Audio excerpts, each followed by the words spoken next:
kita melihat kitab Imamat ya, yang bisa dibagikan dua bagian yang besar, yaitu kita melihat dari handout ini kalau saudara ada, yaitu dari pasal 1 sampai 16 adalah peraturan atau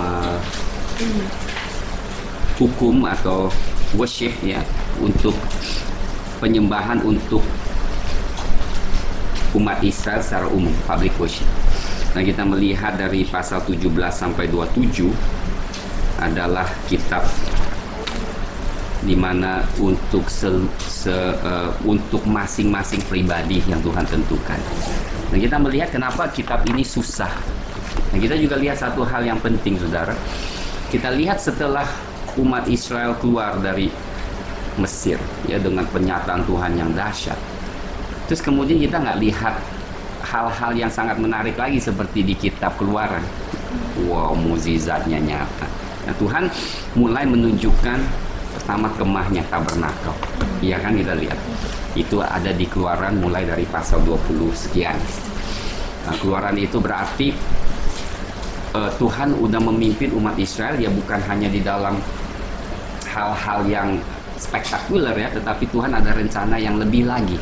Nah, di sini seringkali juga sama gereja. Kita tuh selalu tertarik pada kesaksian aja, penginjilan ya, luar biasa gitu. Karena penginjilan pasti terjadi mukjizat, terjadi pelepasan. Kita pergi ke Sumatera Utara melihat Tuhan bekerja ya, mukjizat banyak. Tetapi kalau kita diam di situ aja, kita nggak bertumbuh gitu.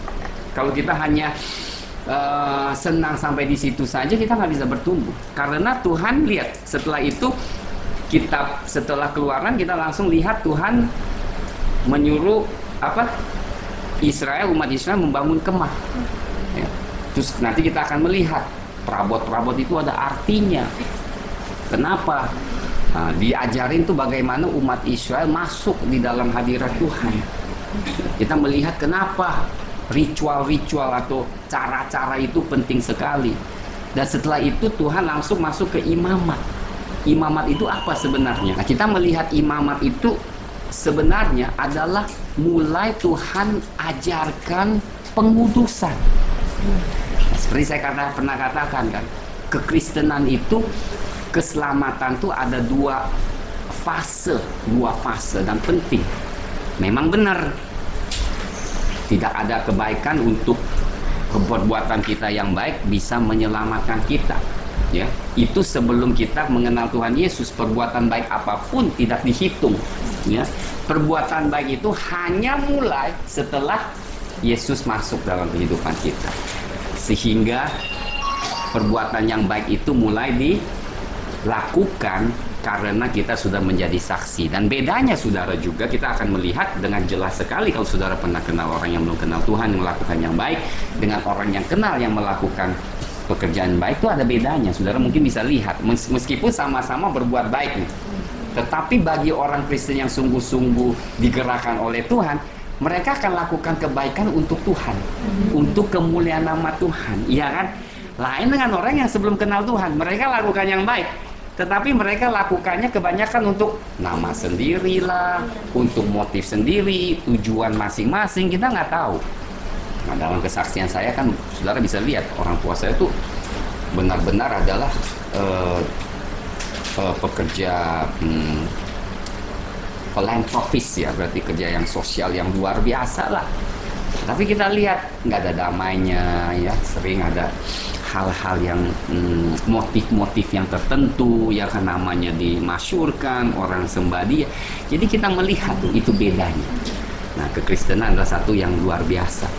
Kita mulai jalankan kebaikan setelah kita kenal Tuhan, karena roh yang ada di dalam kita otomatis mendorong kita melakukan yang baik. Tetapi kebaikan ini jauh lebih murni dengan orang-orang yang masih belum mengenal Tuhan. Nah, makanya saudara, ini adalah kitab yang penting. Kenapa saya katakan kitab? Nanti kita lihat. Karena kitab ini mengajar kita untuk menguduskan diri, saudara. Nah, di sini banyak kita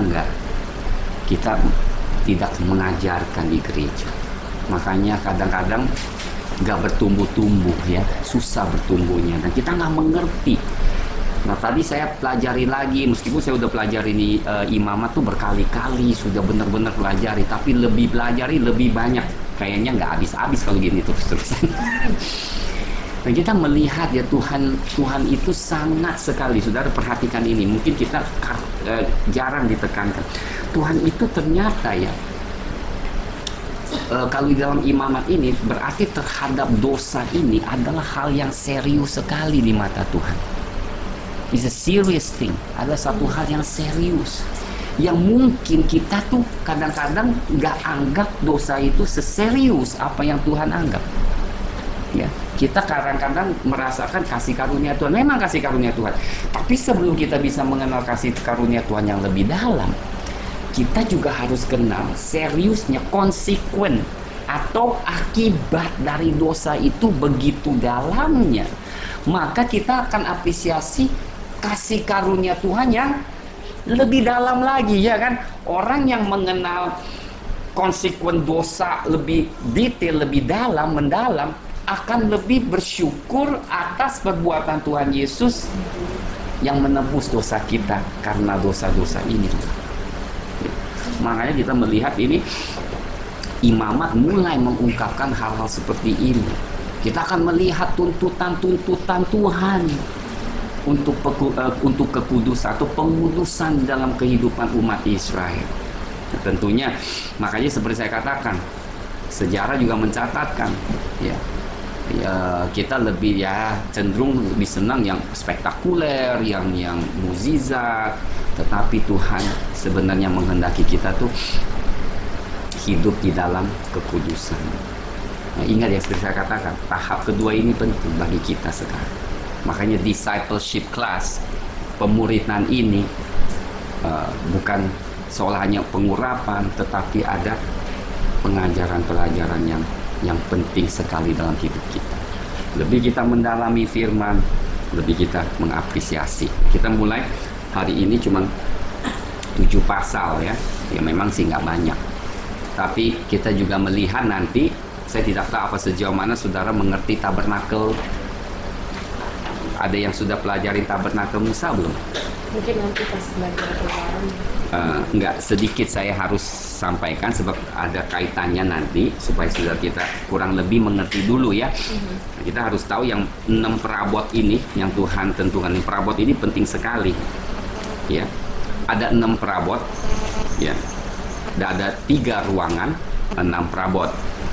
Dan kemah ini atau tabernakel adalah menghadap ke bagian timur. Dengar, tabernakel pintunya berhadapan di timur ya. Ini Tuhan sudah tentukan.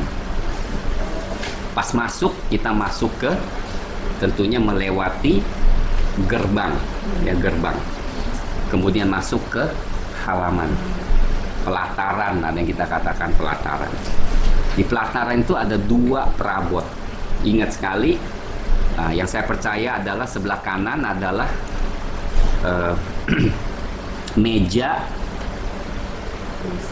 bukan meja, mezbah korban bakaran. Kemudian kita melihat sebelum masuk ke ruang kudus adalah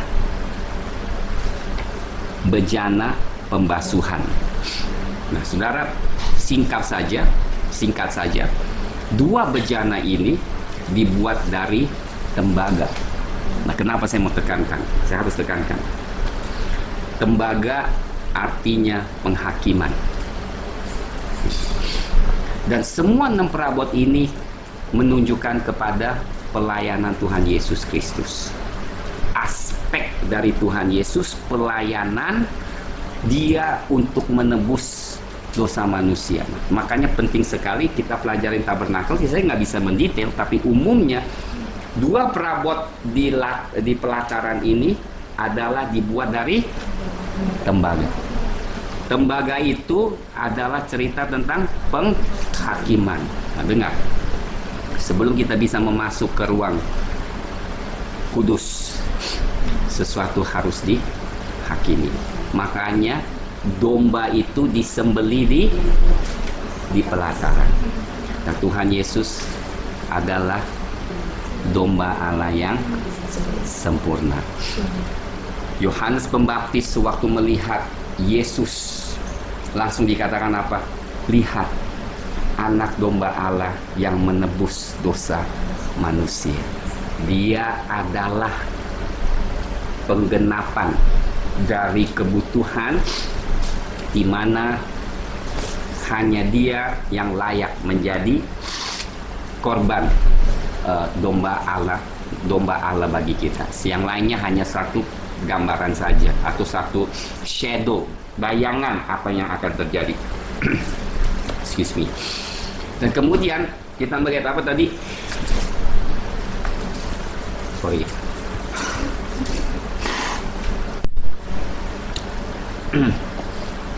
Mesbah pembasuhan. Mesbah pembasuhan ini adalah ditampung air. Nah, kita akan lihat kenapa air ini penting. Air juga yang melambangkan air kehidupan, air yang membasuh firman Tuhan. Jadi dua perabot. Yang pertama menggambarkan Yesus adalah anak domba, melambangkan kuasa darahnya. Kuasa darahnya, ya. Mesbah pembakaran, mesbah korban bakaran adalah speaks about the power, kuasa darah Tuhan. Sebelum kita bisa mengenal Tuhan, kita harus dibasuh dulu dengan darahnya. It's very powerful. Jadi kita melihat tuh waktu kita masuk tuh persis apa yang Tuhan butuhkan. Kemudian bejana pembasuhan merupakan firman Tuhan. Firman Tuhan, ya. Firman Tuhan yang menguduskan. Firman Tuhan juga yang menghakimi. Dengar kan firman Tuhan Yesus katakan, tapi firmanku yang akan menghakimi, perkataanku yang akan nanti menghakimi. Firman Tuhan. Dan oleh karena firman Tuhan juga yang benar dan yang adil, maka Tuhan Yesus sendiri karena memikul dosa kita, dia harus dihakimi. Firman Tuhan yang adil. Seperti sebelumnya Baca pernah katakan, kebesaran Tuhan itu bukan karena dia bisa buat apa aja, enggak. Dia tetap menghormati hukumannya sendiri. Manusia jatuh dalam dosa, ada penghakimannya. Kebaikan Tuhan adalah penghakiman ini tidak bisa dihapus, meskipun dia adalah Allah yang dahsyat, yang tidak ada lagi tantangan. Tetapi dia juga Allah yang adil, yang kudus, yang juga mengikuti hukumnya sendiri. Maka dia sendiri harus bayar dosa kita. Ya lain kan dengan orang pejabat yang tinggi, mungkin suatu orang yang posisi tinggi, oh kalau gua salah, gua kan pejabat, gua nggak usah. Nah, lain. Allah kita bukan begitu. Allah kita Allah yang adil, luar biasa loh saudara. Disinilah yang mengagumkan kita, saudara.